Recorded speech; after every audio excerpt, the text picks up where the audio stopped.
بسم اللہ الرحمن الرحیم۔ السلام علیکم معزز طلبہ کرام، آپ سب کیسے ہیں؟ آج ہم نور الانوار کے سبق نمبر 37 کو پڑھیں گے، اور آج کے سبق کا عنوان ہے بعض لوگوں کا قول۔ اور آج کے ہمارے سبق کی عبارت وقد قیل سے شروع ہوتی ہے۔ آئیے عبارت پڑھ کر ترجمہ کرتے ہیں، اس کے بعد باقاعدہ وضاحت کی طرف بڑھتے ہیں۔ مصنف علیہ رحمہ لکھتے ہیں وقد قیل ان هذا الالزام على الشافعی يمكن ان يستنبط من لفظ قروء بدون ملاحظة قوله ثلاث لأنه جمع وأقله ثلاث، وهذا فاسد لأن الجمع يجوز أن يذكر ويراد به ما دون الثلاث كما في قوله تعالى الحج أشهر معلومات بخلاف الأسماء العدد فإنها نص في مدلولاتها۔ اور کہا گیا ہے کہ امام شافعی پر یہ الزام باری تعالیٰ کے قول ثلاثتن کا لحاظ کیے بغیر لفظ قروء سے مستنبط کرنا بھی ممکن ہے، کیونکہ قروء جمع ہے اور اقل جمع 3 ہے، اور یہ فاسد ہے کیونکہ ممکن ہے کہ جمع ذکر کی جائے اور اس سے 3 سے کم مراد ہو، جیسا کہ اللہ تعالیٰ کا فرمان الحج اشہر معلومات میں ہے، برخلاف اسماء عدد کے کہ یہ اپنے مدلولات میں نص ہیں۔ اور رہی بات وَأَمَّا قَوْلُهُ تَعَالَى فَطَلِّقُوهُنَّ لِعِدَّتِهِنَّ، برحال یہ جو فرمان ہے فَمَعْنَاهُ لِأَجَلِ عِدَّتِهِنَّ أَيْ طَلِّقُوهُنَّ بِحَيْثُ يُمْكِنُ إِحْصَاءُ عِدَّتِهِنَّ، تو اس کا مطلب یہ ہے کہ ان کی عدت کی وجہ سے، یعنی ان کو طلاق دو اس طور پر کہ ان کے لیے عدت کا شمار کرنا ممکن ہو۔ وَذَلِكَ بَأَنْ يَكُونَ فِي طُهْرٍ لَا وَطِيَ فِيهِ، اور یہ اس طہر میں ممکن ہے جس میں وطی نہ کی ہو، لِأَنَّهُ يُعْلَمُ حِينَئِذٍ أَنَّهَا غَيْرُ حَامِلٍ، اس لیے کہ اسی طہر میں جانا جائے گا کہ یہ غیر حاملہ ہے۔ فَتَعْتَدُّ بِثَلَاثِ حَيْضٍ بِلَا شُبْهَةٍ، پس وہ عدت گزارے گی 3 حیضوں کے ساتھ بغیر کسی شبہ کے۔ وَلَا تُطَلِّقُوا فِي طُهْرٍ وُطِيَ فِيهِ، اور اس کو طلاق نہ دو اس طہر میں جس میں اس سے وطی کی گئی ہے، لِأَنَّهُ لَمْ يَعْلَمْ حِينَئِذٍ أَنَّهَا حَامِلٌ تَعْتَدُّ بِوَضْعِ الْحَمَلِ أَوْ غَيْرُ حَامِلٍ تَعْتَدُّ بِالْحَيْضِ، اس لیے کہ وہ نہیں جانتا اس وقت کہ وہ عورت حاملہ وضع حمل کے ساتھ عدت گزارے گی یا غیر حاملہ ہو کر حیض کے ساتھ عدت گزارے گی۔ وَقَذَا لَا تُطَلِّقُوا فِي الْحَيْضِ لِأَنَّ هَذَا الْحَيْضَ لَمْ يُعْتَبَرْ عِنْدَنَا وَلَا الطُّهْرَ الَّذِي يَلِيهِ، نہ ہی ان کو طلاق دو حیض میں، اس لیے کہ یہ حیض ہمارے ہاں معتبر نہیں ہے، اور نہ ہی جو اس کے ساتھ ملا ہوا طہر ہے۔ فَيَنْبَغِي أَنْ يُحْتَسَبَ فِيهِ ثَلَاثُ حَيْضٍ أُخَرَى، بہرحال مناسب یہ ہے کہ وہ اس میں پھر 3 حیض اور شمار کیے جائیں۔ فَتَطُولُ الْعِدَّةُ عَلَيْهَا بِلَا تَقْرِيبٍ، تو پس پھر یہ بغیر کسی خوبی کے اس پر عدت کا دراز کرنا لازم آئے گا۔ تو بہرحال یہ ہمارے آج کے سبق کی عبارت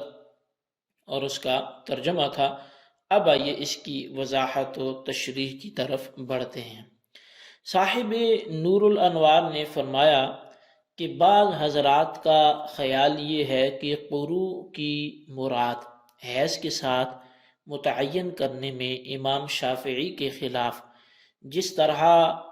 لفظ ثلاثتن سے استدلال کیا گیا، اسی طرح لفظ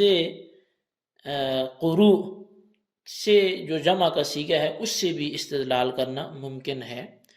اور ثلاثتن کا لحاظ کیے بغیر، یعنی اس سے استدلال کیے بغیر۔ اچھا، اب وہ کہتے ہیں کہ بائیں طور پر یہ استدلال ہوگا کہ لفظ قروء جمع ہے، اور جمع کا اطلاق کم از کم جو ہے وہ 3 پر ہوتا ہے، اور یہ بات گزر چکی ہے کہ حیض کے ساتھ عدت گزارنے کی صورت میں 3 پر عمل ہو سکتا ہے، اور طہر کے ساتھ عدت گزارنے کی صورت میں 3 پر عمل نہیں ہوگا، بلکہ 3 میں کچھ کمی واقع ہوگی یا زیادتی واقع ہوگی، چونکہ اس کو اس طرح سے بیان کیا گیا تھا کہ اگر طہر میں طلاق دیتا ہے تو کچھ ایسا تو اس کو گزر چکا، اور اب اگر اس طہر کو بھی شامل کرے گا تو کچھ ایسا گزر چکا، آئندہ 2 طہر ہوں گے، یہ پورا نہیں ہے تو 3 تو نہ ہوئے، اور اگر اس کو شامل نہیں کرتا اس کے بعد کے 3 گنتا ہے تو یہ اضافی ہو جائے گا، تو 3 پھر بھی نہ ہوئے، تو طہر کے ساتھ عدت گزارنے کی صورت میں 3 پر عمل نہیں ہوگا۔ لیکن اگر وہ حیض کے ساتھ عدت گزارتی ہے عورت، تو پھر اگر طہر میں طلاق ہوئی ہے تو اس کے بعد جو ایک حیض آئے گا، پھر دوسرا آئے گا، پھر تیسرا آئے گا، کیونکہ طلاق کا تو محلی طہر ہے، طہر میں ہی طلاق ہونی ہے، تو لہٰذا اب وہ جو 3 حیض آئیں گے وہ پورے ہیں، اس لیے وہاں 3 پر عمل ممکن ہے۔ تو یہ پیچھے بات ہوئی تھی، شارع خود ہی فرماتے ہیں کہ یہ استدلال فاسد ہے۔ اس کی وجہ یہ ہے کہ جمع کا اطلاق جس طرح 3 پر ہوتا ہے اسی طرح 3 سے کم پر بھی ہوتا ہے، جیسے اللہ تعالیٰ کا فرمان ہے الحج اشہر معلومات، یہاں جو لفظ اشہر ہے یہ شہر ان کی جمع ہے، اور اس سے مراد شوال، ذی-قعدہ اور ذی الحجہ کے 10 دن ہیں، یعنی کہ شوال، ذی-قعدہ اور ذی الحجہ کے 10 دن۔ اس آیت سے معلوم ہوا کہ جمع کا اطلاق 3 سے کم پر بھی ہوتا ہے، اور جب جمع کا اطلاق 3 سے کم پر بھی ہوتا ہے تو قروء جمع کا صیغہ ہے، امام شافعی کے خلاف استدلال کس طرح سے درست ہوگا؟ اس کے برخلاف جو اسماء عدد ہیں وہ اپنے مدلولات میں نص ہوتے ہیں، ان میں کمی بیشی کا امکان نہیں ہوتا، اس لیے لفظ ثلاثۃ سے استدلال کرنا درست ہے، اور یعنی قروء کے بجائے لفظ ثلاثۃ سے استدلال کرنا جیسے پچھلی صورت میں کیا گیا تو وہ درست ہے۔ اور وَأَمَّا قَوْلُهُ تَعَالَى فَطَلِّقُوهُنَّ سے امام شافعی کے استدلال کا جواب دے رہے ہیں جو انہوں نے دیا تھا کہ لِعِدَّتِهِنَّ میں جو لام ہے یہ وقت کے لیے ہے۔ تو بہرحال جو ابھی گفتگو ماری ہوئی وہ یہ جو یہاں بعض لوگوں نے قول کیا تو شارع نے اس کا رد کیا ہے، اس کا یہ مطلب نہیں ہے کہ جو ہم نے گزشتہ سبق میں ثلاثۃ کے حوالے سے بات کی تھی وہ اس کو رد نہیں کیا جا رہا، وہ استدلال درست ہے کہ جو جب عدد بولا جاتا ہے تو وہ اپنے مدلولات پر کے حوالے سے نص ہوتا ہے، وہ پورے پہ دلالت کرے گا، لیکن قروء یہ جمع بول کے ضروری نہیں کہ وہاں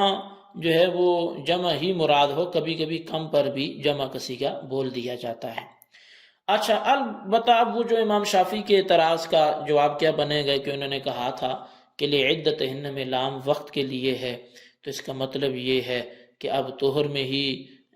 عدت ہوگی، طہر میں ہی طلاق ہوگی، تو اس کا جواب یہ ہے کہ لِعِدَّتِهِنَّ میں لام وقت کے لیے نہیں ہے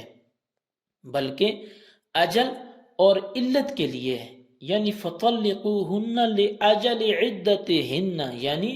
ان کو اس طرح طلاق دو کہ ان کی عدت شمار کرنا ممکن ہو، اور اس کی صورت یہ ہے کہ ایسے طہر میں طلاق دو جس میں وطی نہ کی گئی ہو، کیونکہ اس وقت یہ معلوم ہوگا کہ عورت غیر حاملہ ہے اور اس کی عدت بلا شبہ 3 حیض ہے، اور ایسے طہر میں طلاق نہ دو کہ جس میں وطی کی گئی ہو، کیونکہ اس وقت یہ معلوم نہیں ہو سکے گا کہ یہ عورت حاملہ ہے کہ وضع حمل کے ساتھ عدت گزارے گی، یا پھر یہ غیر حاملہ ہے کہ حیض کے ساتھ عدت گزارے گی، اور اسی طرح حیض کی حالت میں بھی طلاق نہ دو، کیونکہ اس وقت ہمارے نزدیک نہ تو یہ حیض عدت میں شمار ہوگا اور نہ اس کے بعد والا طہر عدت میں شمار ہوگا، بلکہ دوسرے 3 حیض شمار ہوں گے، اور اس صورت میں خام خواہی عورت کی عدت طویل ہوگی اور اس کو پریشانی میں، صعوبت میں، مشکل میں مبتلا کرنا لازم آئے گا، اور یہ بات درست نہیں ہے کہ خام خواہی عورت پر اس کی عدت کو دراز کیا جائے، بلکہ کتب فقہ میں ایسے مسائل کثیر صورتیں ملیں گی کہ جہاں صرف اس وجہ سے طلاق سے منع کیا گیا کہ وہاں عورت پر عدت دراز ہو رہی تھی، طویل ہو رہی تھی، تو عورت پر عدت کے